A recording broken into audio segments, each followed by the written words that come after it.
या बातमीनंतर एक खास रिपोर्ट पाहूयात। कुणबी आणि कुणबी मराठा प्रमाणपत्रांच्या जात वैधतेवरून राज्यामधील राजकारण पुन्हा एकदा तापलंय। मनोज जरांगे यांनी पश्चिम महाराष्ट्र दौऱ्याच्या वेळी महसूल मंत्री चंद्रशेखर बावनकुळे यांच्यावर जोरदार हल्ला चढवला। यावेळी जरांगेंची भाषा पुन्हा एकदा घसरल्याचंही दिसतंय। बावनकुळेंसोबतच मुख्यमंत्री फडणवीस आणि उपमुख्यमंत्री शिंदेंवरही जरांगेंनी निशाणा साधला। पाहूयात।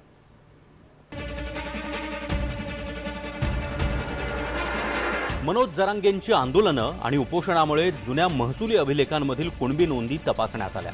त्या आधारे मराठा समाजातील अनेकांना कुणबी प्रमाणपत्र मिळाली, पण त्याच प्रमाणपत्रांच्या जात वैधतेवरून जरांगे पुन्हा एकदा आक्रमक बनल्या।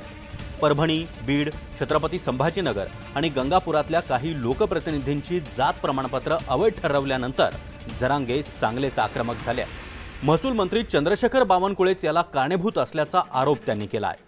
बावनकुळे यांच्यावर टीका करताना जरांगेंची भाषा मात्र चांगलीच घसरल्याचं दिसलंय। एकतर बावनकुळे हे कवा ऐकलंच नाही,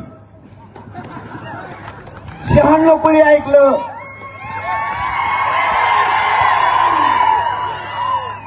हे बावनकुळे कुंकण असतंय काय नाही,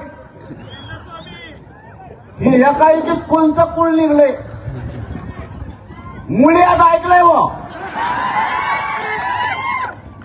कोमाचं वेगळं वेगळं, ही कोणती तुंबळे असा प्राणी चित्र दिसतो, तोंड वेगळं, मागून बघितलं तरी सपाट, पुढून बघितलं तरी सपाट।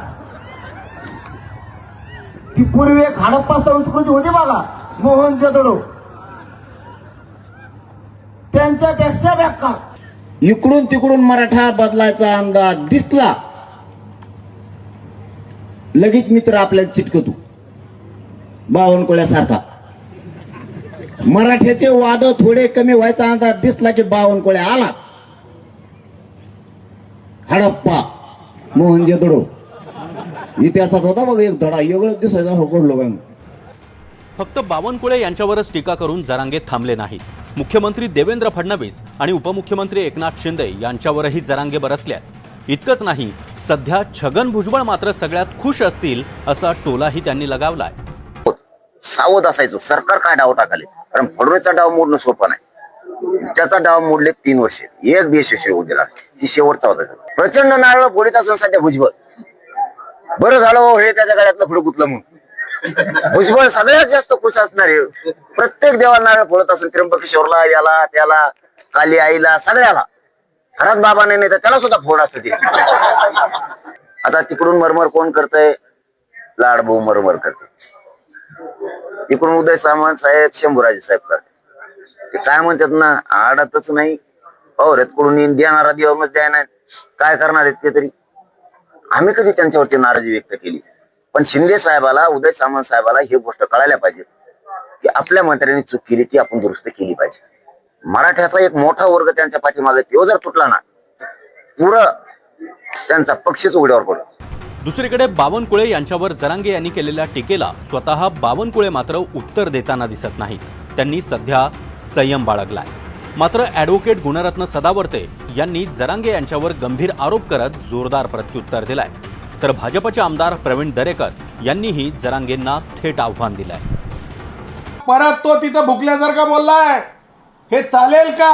आणि म्हणून मला म्हणायचं आहे की हा व्यक्ती ज्या प्रकारे वागत आहे, ज्या प्रकारे व्यक्त होत आहे, हे अत्यंत निंदाजनक आहे। त्या पुढे जाऊन तलवारी, तर मराठ्यांच्या हातात तलवारी आहेत, मराठ्यांच्या हातात तलवारी आहेत।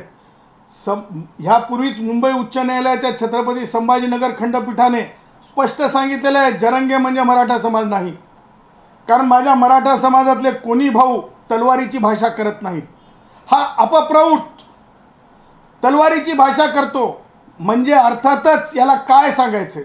याला हेच सांगायचंय का दंगलीची तयारी यानं करून ठेवली का? मनोज जरांगेच्या सगळ्या जे काही इंटेलिजन्स आहेत त्याच्या संबंधित ते तपासले गेले पाहिजे। कारण मनोज जरांगे तलवारीची भाषा करत आहे, याचा अर्थ यांनी कुठंतरी रक्तरंजित महाराष्ट्र करण्याची तयारी केली का, हे पाहणं नुसतं आवश्यकच नाही तर कारवाई होणं आवश्यक आहे. आता आमचे 5-25, शिंदेचे 5-25 म्हणजे 50-60 आमदार पाडण्याची ताकद त्यांच्याकडे नक्कीच आहे, असा त्यांना आत्मविश्वास आहे. मला वाटतं मागच्या निवडणुका पण ते लढले असते तर त्यातनं त्या ठिकाणी दिसून आलं असतं. परंतु त्याने विरोध करूनही महाराष्ट्रातल्या जनतेनं महायुतीला निवडून दिलं. त्याच्यामुळं तुमची पाडण्याची क्षमता सिद्ध झालेली आहे आणि पुन्हा प्रयत्न करायचा असेल तर उमेदवार उभे करा. जात वैधतेवरून जरांगेंनी रान पेटवायला सुरुवात केली आहे. दुसरीकडे सरकारकडूनही आता जरांगेंना उत्तरं द्यायला सुरुवात झाली आहे. त्यामुळे आरोप प्रत्यारोपांचा हा सामना किती रंगतो आणि कुठपर्यंत पोहोचतो हे पाहावं लागेल. Bureau report, NDTV Marathi.